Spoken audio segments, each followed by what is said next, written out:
It's deadly floods hit East Tennessee and other places after Helene. People finally seem to be getting back on their feet. But some businesses already opened up, and now they're not seeing as many customers walk through their doors. Let's get to our Sam Luther. He's joining us after looking into this today. Sam, this is an issue a lot of businesses, a lot of folks are facing right now.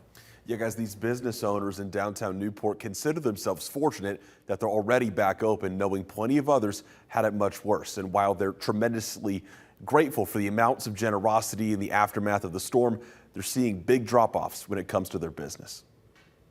It's felt a lot like, I think, a roller coaster, a lot of emotions. From not knowing if her business would survive to opening 10 days later, it's been a stressful time for Melissa and Corey Ackerman. Floodwaters causing $25,000 worth of damage to Snowbird Mountain Coffee. To me, it felt a lot like mourning the passing of a loved one. They're one of dozens of businesses trying to get back on their feet. Right after the storm, there was an immediate outpouring of support.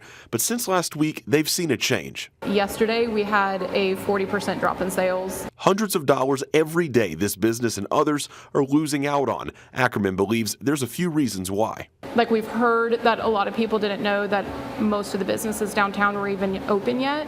Some feeling like downtown Newport isn't open for business yet, when at least half of them in this area are already back open. Damage to I-40 could be another reason. Just a lot of extra traffic from where the interstate's closed, and they've got all the traffic routed through here. The constant flow of traffic perhaps making it less appealing for locals to venture to downtown. Business owners hoping people in East Tennessee know that despite their struggle, they're back open. None of us will be able to sustain numbers like that. We need the community to be able to think small this season. We need, the community to be able to, when they can and how they can, find ways to be supportive of all of the small businesses in Cott County, because we've all been affected.